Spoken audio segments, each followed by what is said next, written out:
Perkenalkan, nama saya Tirsa Rante. Di sini saya akan mempresentasikan artikel yang berjudul Impact of IT Governance Mechanism on Organizational Agility and the Role of Top Management Support and IT Ambidextery. Artikel ini terbit di Journal of Accounting Information System tahun 2021 oleh Zizhen, Zhang Xiuxi, dan Kyung-Xiang Dong. Untuk latar belakang dari artikel tersebut dijelaskan bahwa saat ini perusahaan ini menghadapi perubahan pasar yang cepat yang mengharuskan mereka untuk menyesuaikan strategi dan tindakan dengan cepat. Selain itu, dibutuhkan ketangkasan organisasi untuk meningkatkan kinerja perusahaan secara signifikan dan merupakan sarana penting untuk meningkatkan keunggulan kompetitif dari perusahaan itu sendiri. Nah, di sini ada ambidexterity ini adalah inti dari ketangkasan organisasi tersebut.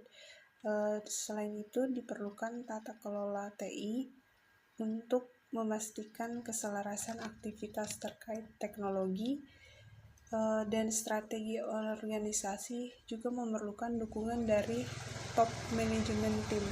Peneliti kemudian mengungkapkan terdapat hubungan antara dukungan manajemen puncak dan mekanisme tata kelola TI serta keterkaitan antara konstruksi ini, sehingga peneliti mengembangkan model teoritis untuk mengintegrasikan keduanya, sehingga penelitian tersebut bertujuan untuk menjelaskan efek gabungan dari dukungan manajemen puncak dan mekanisme tata kelola TI pada eksplorasi dan eksploitasi TI dalam memfasilitasi proses ketangkasan organisasi yang bermanfaat untuk mengidentifikasi berbagai kemampuan terkait TI yang menentukan ketangkasan dari organisasi tersebut. Peneliti kemudian mengembangkan 6 hipotesis. Untuk hipotesis yang pertama ini, terdapat dukungan manajemen puncak ini berhubungan secara positif terhadap tata kelola struktural.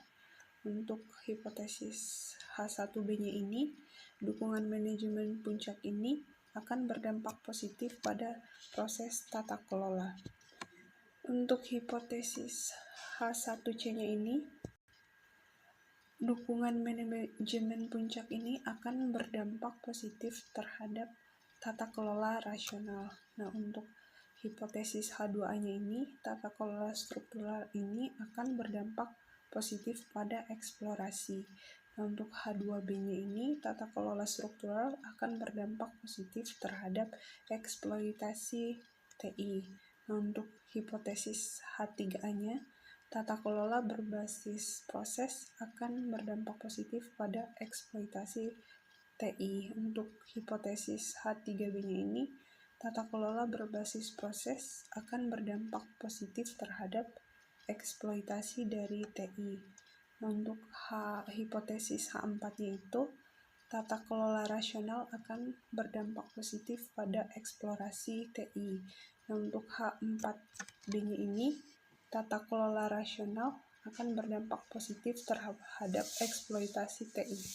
Nah, untuk hipotesis H5-nya ini, eksplorasi TI akan berdampak positif terhadap ketangkasan dari organisasi, dan untuk H6-nya ini, eksploitasi TI akan berdampak positif terhadap ketangkasan dari organisasi tersebut. Untuk lebih jelasnya, bisa dilihat di gambar 1 untuk pengembangan hipotesis dalam penelitian tersebut. Untuk metode penelitiannya, jadi penelitian tersebut ini melakukan survei di Tiongkok, dan untuk setiap item survei itu menggunakan konstruk dari skala 1 sampai 5 poin. Nah, untuk sampelnya ini ada untuk industrinya itu ada industri financial service, ada software, ada telekomunikasi, ada manufacturing, dan untuk ownership ini ada private owner, ada joint venture, ada foreign. Nah, untuk ukuran atau perusahaan ini atau lama perusahaan ini ada yang lebih kurang dari 3 tahun, 3-5 tahun, dan lebih dari 5 tahun. Nah, untuk ukuran perusahaannya ini ada kurang dari 100, ada 100 sampai 300, dan lebih dari 300. Untuk sampelnya ini terdiri dari 326 sampel.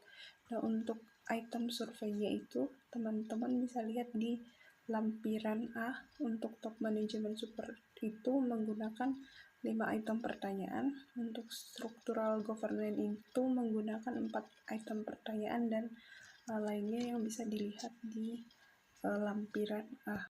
Untuk hasil penelitiannya itu, untuk hipotesis H1, H1A, H1B, dan H1C ini terdukung.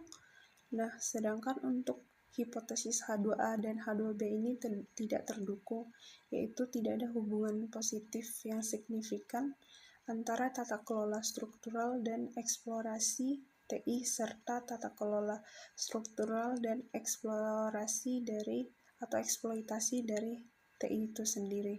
Nah, untuk hipotesis H3A dan H3B-nya ini terdukung, yaitu tata kelola berbasis proses ini berhubungan positif dengan eksplorasi dan eksploitasi.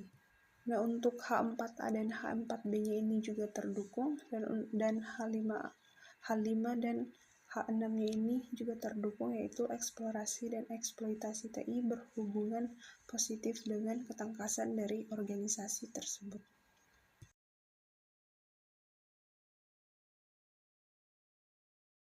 Beberapa temuan. Yang pertama, dukungan manajemen puncak ini dapat menciptakan suasana di mana tata kelola TI ini benar-benar penting untuk kelangsungan hidup dari perusahaan dan pengembangan dari perusahaan tersebut dalam lingkungan yang sangat kompetitif. Terus memastikan aktivitas terkait ini TI ini harus selaras dengan kebutuhan bisnis ini menjadi hal yang sangat penting. Selain itu, tata kelola struktural ini melibatkan peran dan tanggung jawab dari manajemen puncak itu sendiri. Untuk implikasi dari penelitian tersebut ada 3. Yang pertama, penelitian tersebut mengidentifikasi bagaimana pentingnya dukungan manajemen puncak terhadap tata kelola TI dan ambidexterity dari TI. Nah, untuk yang kedua ini, penelitian tersebut menjelaskan secara teori dan menguji secara empiris hubungan antara mekanisme tata kelola TI dan ambidexterity TI di bidang information system. Untuk yang ketiga ini, dikatakan bahwa manajemen puncak itu benar-benar harus memperhatikan tata kelola berbasis proses dan relasional untuk memanfaatkan sumber daya dari TI itu sendiri dan mengeksplorasi potensi sumber daya terkait teknologi informasi baru yang berhubungan dengan peluang bisnis dari perusahaan tersebut. Penelitian tersebut juga tidak terlepas dari keterbatasan. Nah, di dalam penelitian tersebut terdapat 3 keterbatasan. Yang pertama dari kerangka sampel, karena kan sampelnya ini diidentifikasi oleh asosiasi pihak ketiga, sehingga jumlah sampelnya ini menjadi sedikit, dan dikatakan bahwa cakupan industrinya juga ini tidak mencukupi. Nah, untuk yang kedua ini, penelitian tersebut sulit untuk digeneralisasi karena terbatas di negara Tiongkok. Sedangkan yang ketiga ini, untuk yang ketiga ini peneliti menyarankan untuk memperluas jenis perusahaan dan industri untuk manfaat eksplorasi dan eksploitasi dari teknologi tersebut. Sekian presentasi dari saya, kurang lebihnya mohon maaf. Terima kasih.